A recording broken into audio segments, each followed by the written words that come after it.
Bedroom clean কুয়াশাচ্ছন্ন শীতের দিনে যেভাবে সমস্ত কাজ গুছিয়ে করি। হরে কৃষ্ণ বন্ধুরা, শুভ সকাল। আমি নদিয়া জেলার পাপিয়া। আমার এই ব্লগ চ্যানেলে সকল বন্ধুদের জানাই অনেক অনেক স্বাগত, অনেক অনেক ভালোবাসা। তোমরা সবাই কেমন আছো? আশা করছি তোমরা যে যেখানে আছো সবাই খুব ভালো আছো আর সুস্থ আছো। আজকে হচ্ছে রবিবার, এখন ঘড়িতে বাজে 6টা 25। এখন থেকে তোমাদেরকে সাথে নিয়ে ভিডিওটা শুরু করছি। আশা করছি ভিডিওটা ভালো লাগবে। ঘুম থেকে উঠেই সদর দুয়ারে গেটটা খুলে দিয়েছি, তারপরে কিন্তু দুয়ারের গোড়ায় এক বালতি জল দিয়ে দিয়েছি। আর দেখো এখন চারিটা দিক কিন্তু কুয়াশায় আচ্ছন্ন রয়েছে। আর আজকে কিন্তু সারাটা দিনই ছিল ওই রোদ্দুর উঠেছে 1টা নাগাদ। তারপরে এই যে ঘরে চলে এসেছি, এসে এই যে বাসি ঘরগুলো ঝাড় দিয়ে নিচ্ছি। আর ঝাড় দিতে দিতে ভাবলাম আজকে যেহেতু রবিবার, তাহলে বেডরুমটা ক্লিন করা যাক। আর নতুন বছর যেহেতু পড়েছে, সেদিন তো ডাইনিংটা করেছি, তারপরে ঠাকুর ঘর করেছি। আর আমাদের ঘরটা আর বাবার ঘরটা বাকি রয়েছে, তা ভাবলাম আজকে আমাদের ঘরটা করা যাক আর অন্যদিন বাবার ঘরটা করে নেব। তা দেখো বেডরুম ক্লিন করতে শুরু করে দিয়েছি। আর দেখো প্রথমে কিন্তু ঝুলঝাড়া লাঠি নিয়ে ভিডিওটা শুরু করে দিয়েছি। আর কি বলতো, অল্প একটু ঝুল হয়েছে, মানে হালকা পাতলা ঝুল হয়েছে, সেটাই এখন ঝেড়ে নিচ্ছি। আর যেহেতু বেড কভারটা চেঞ্জ করবই, তার জন্য কিন্তু বেড কভারটা তুলিনি। আর এই যে এখন বালিশের কভারগুলো তুলে নিচ্ছি। আর বাসি বিছানায় লেপ কাঁথাগুলো আগে ভাঁজ করে সরিয়ে রেখে এসেছি বাবার ঘরে। আর এই যে এখন বালিশের কভারগুলো খুলে নিচ্ছি। শীতকালে কিন্তু বেডরুমটা ক্লিন করতে গেলে অনেকটাই সমস্যায় পড়তে হয়, মানে বেশিক্ষণ টাইম লাগে। আর এই যে শীতকালে সব লেপ কাঁথাগুলো আমরা গায়ে দিই, সেইগুলো কিন্তু সমস্ত জিনিসই সরিয়ে রাখতে হয়। আর গরমকালে কিন্তু সেটা হয় না। সেই দিকটাই কিন্তু গরমকালে একটু বেডরুমটা ক্লিন করতে গেলে তাড়াতাড়ি কিন্তু ক্লিন করা হয়ে যায়। তবে যাই হোক, দেখো অনেক গল্পই করলাম। আর এখন এই যে বারুনটা নিয়ে ওয়ালগুলো একটু ঝাড় দিয়ে দিচ্ছি, ওই যে হালকা পাতলা একটু ধুলো পড়ে তার জন্যে। আর এই যে এই র্যাকগুলো লাগিয়েছিলাম, তার উপরে তো একটা একটা করে জিনিস রেখে দিয়েছি। আর সেইগুলো এখন মুছে নিচ্ছি, নিয়ে আবার জায়গাটা জায়গায় রেখে দিচ্ছি। আর এখন কিন্তু বাড়ি ফাঁকা। আমি তোমাদেরকে তো বলি, ফাঁকা বাড়ি থাকলে কিন্তু কাজ করতে আমার বেশ ভালো লাগে, আর কাজ করা কিন্তু তাড়াতাড়ি হয়ে যায়। আর বাবা তো টোটো নিয়ে বেরিয়ে গেছে, দুষ্টুর বাবাও কাজে বেরিয়ে গেছে। আর দুষ্টুকে কিন্তু পড়তে দিয়ে এসেছি, তার জন্যে কিন্তু আমি এই যে বেডরুমটা ক্লিন করতে পেরেছি তাড়াতাড়ি। আর এই যে দুষ্টু বাড়ি থাকলে, এখন কিন্তু দুষ্টু ঘুমিয়ে থাকতো, উঠতো না। তারপরে তো আজকে তো কুয়াশা, চারিটা দিকে একদম কুয়াশায় ঢাকা রয়েছে, দুষ্টু কিন্তু আরও উঠতো না। তা উঠে ও পড়তে গেছে বলে বেডরুমটা আমি ভাবলাম আজকেই ক্লিন করে নিই। তা দেখো ক্লিন করা তো শুরু করে দিয়েছি। আর এদিককার জানলাটা তো খুলি না, তা পর্দাটা সরিয়ে জানলাটা ঝেড়ে দিলাম।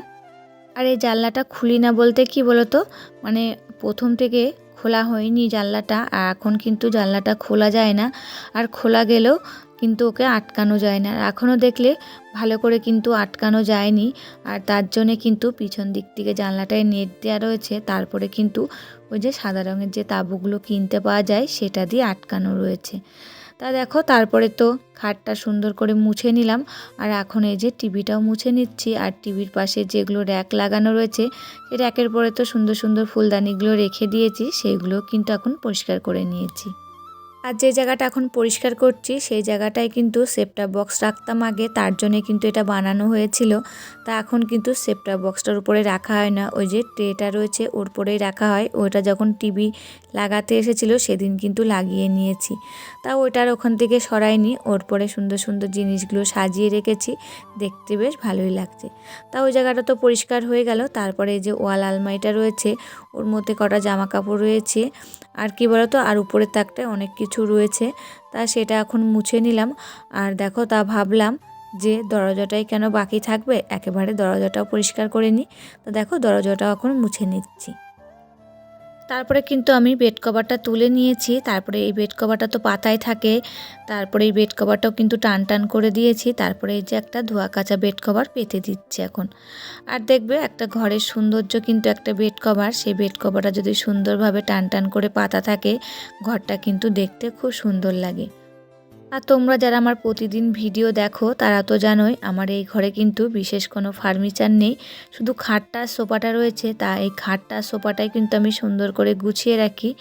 আর এই যে কর্নার র্যাকগুলো দেখছো, সেগুলো তো এদিনকার লাগিয়েছি, যেহেতু ঘরটা ফাঁকা ফাঁকা লাগে তার জন্যে কিন্তু। বেড কভারটা দেখো সুন্দর করে টান টান করে পেতে নিলাম। আর অফ ক্যামেরায় কিন্তু বালিশের কভারগুলো লাগিয়ে নিয়েছি। কি বলতো ওই ভিডিওটা বড় হয়ে যায় না, তার জন্য আর ক্যামেরা বন্দি করিনি।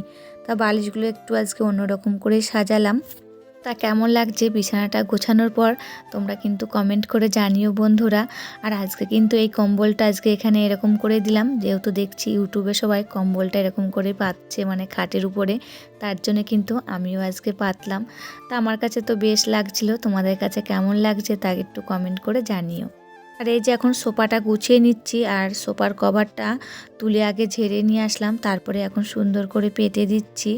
আর এই সোফার কভারটা তো বলি, যখনই কিন্তু সোফার পরে বসি না কভারগুলো কিন্তু জড়ো হয়ে যায়। তা যখনই বসা হয় তখনই কিন্তু সোফাটা ঠিক করে নিতে হয়। তারপরে সোফার পরে যেগুলো রাখি সেগুলো কিন্তু সুন্দর করে সাজিয়ে রেখেছি। তারপরে দেখো এই কাচের বোলটার ভিতরে কটা গোলাপ ফুলের পাপড়ি নিয়ে এসেছি। আর এটা কি ফুল আমি জানি না, ছিল তা নিয়ে এসেছি। সেটা দিয়ে এখন সুন্দর করে সাজিয়ে দিলাম, খাটের পাশে রয়েছে, দেখতে কিন্তু বেশ ভালোই লাগছে। আর তোমাদেরকে আর একবার এই যে দেখিয়ে দিলাম খাটটা গোছানোর পর কেমন লাগছে। তা দেখো বেডরুমটা কিন্তু সুন্দর করে ক্লিন করে নিয়েছি, এমন কিন্তু সুন্দর করে সাজিয়েও নিয়েছি। আর দেখতে বেশ ঘরটা খুব সুন্দর লাগছিল। তা নতুন বছর এরকম পরিপাটি ঘর কিন্তু দেখতে ভালোই লাগে। এই যে নতুন বছর পড়েছে, কত আনন্দ আমাদের, সেরকম কিন্তু ঘরটাও সুন্দর করে সাজিয়ে রাখলে বেশ আনন্দ হয়। তবে যাই হোক বন্ধুরা, অনেক গল্প করা হয়ে গেল, তারপরে কিন্তু ঘরটা ঝাড় দিয়ে নিয়েছি। আর এই যে ঘরগুলো সমস্ত এখন মুছে নেব। আর ভিডিওটির এই পর্যায়ে এসে আমার প্রিয় বন্ধুদের কাছে ছোট্ট একটা রিকোয়েস্ট করে যাই, ভিডিওটি ভালো লাগলে প্লিজ তোমরা একটা লাইক করো। তোমাদের একটা লাইকে পরবর্তী ভিডিও বানাতে আমাকে মোটিভেট করে। আর আমার নতুন কোনো বন্ধুরা ভিডিওটি দেখে থাকলে এই ভিডিওটা কোথাও ভালো লাগলে প্লিজ কমেন্ট করে জানিও। আর চাইলে আমার চ্যানেলটাকে সাবস্ক্রাইব করে রাখতে পারো। আর যারা চ্যানেলটাকে সাবস্ক্রাইব করে রেখেছো তাদেরকে অসংখ্য অসংখ্য ধন্যবাদ আর ভালোবাসা। ঘরগুলো তো সব মোছা হয়ে গেছে, তারপরে এই যে বাসি উঠানটা ঝাড় দিয়ে নিচ্ছি, তারপরে কিন্তু স্নান করে নিয়েছি, নিয়ে ঠাকুর সেবাটা দেয়া হয়ে গেছে। আর এখন এই যে রান্নাঘরে চলে এসেছি, এক গ্লাস গরম জল করে নিয়েছি, আর এদিকে কিন্তু চা বসিয়ে দিয়েছি। তাই দেখছো এখনও জানলা দিয়ে দেখা যাচ্ছে চারিদিকটা কিন্তু কুয়াশা আচ্ছন্ন রয়েছে, এখনও কিন্তু রোদ্দুর উঠিনি। আর ওই যে বললাম না রোদ্দুর উঠেছে দুপুর 1টা নাগাদ। তা দেখো সকালে খাওয়া দাওয়া কমপ্লিট হয়ে গেছে, সেগুলো কিন্তু তোমাদেরকে আর শেয়ার করিনি আজকে, একেবারে দুপুরে রান্নায় চলে এসেছি। আগে তো ভাতটা বসিয়ে দিয়েছি, ভাতটা কিন্তু ওই ওভেনে তুলে দিয়েছি, আর এখন এই যে ওই ওভেনে রান্না বসিয়ে দিয়েছি। প্রথমেই আজকে মাছগুলো ভেজে নিলাম, যেহেতু আজকে মাছের ঝোল করব। আর এগুলো হচ্ছে কাতলা মাছ। আজকে রান্না কিন্তু শুধু কাতলা মাছই করেছি, আর কিছু রান্না করিনি। আর কালকে যে ডাল রয়েছে, তারপরে আগের দিনের ওই যে পুঁটি মাছটা করেছিলাম সেই তরকারিটাও রয়েছে অনেকটা, আর পালং শাকের শীষের তরকারিটাও রয়েছে, সেইগুলো দিয়ে আর আজকে শুধু কাতলা মাছটা করেছি, সেটা দিয়ে কিন্তু আজকে হয়ে গেছে। আর এদিকে দেখো কাতলা মাছটা প্রায় হওয়ার মুখে, আর এদিকে দেখো ভাতটাও কিন্তু ফুটে গেছে। তা আমি একটা ভাত টিপে দেখছি হয়েছে কিনা, তা দেখলাম ভাতটা হয়ে গেছে, ভাতটা কিন্তু নামিয়ে রেখেছি। আর এদিকে দেখো বললাম না মাছের ঝোলটা হওয়ার মুখে, তা আলুগুলো সিদ্ধ হয়ে গেছে, এখন এই যে মাছটা দিয়ে দিয়েছি, দিয়ে খানিকটা ফুটিয়ে কিন্তু নামিয়ে নিয়েছি। আর এই যে এখন কি কি রান্না হয়েছে সেটাই তোমাদেরকে শেয়ার করছি। আর অফ ক্যামেরায় কিন্তু আজকে বাসন মাজা আর গ্যাস মোছা সবই করে নিয়েছি, সেটা আর শেয়ার করিনি।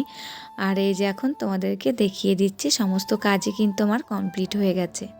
আর যে সকল প্রিয় বন্ধুরা আমাকে সুন্দর সুন্দর কমেন্ট করো, তাদের নামগুলো আজকে নিতে পারলাম না। কি বলো তো, এই যে ভিডিওতে সাউন্ড দিতে যে নামগুলো নেওয়ার কথা মনে ছিল না, এখন মনে পড়ছে। তা কি করা যাবে, এখন তো ভিডিও শেষ মুহূর্তে সবারই নাম নিতে পারবো না, তার জন্য কিন্তু নামগুলো আজকে নিলাম না। তোমাদের সবাইকে অনেক অনেক ভালোবাসা এত সুন্দর সুন্দর কমেন্ট করার জন্য।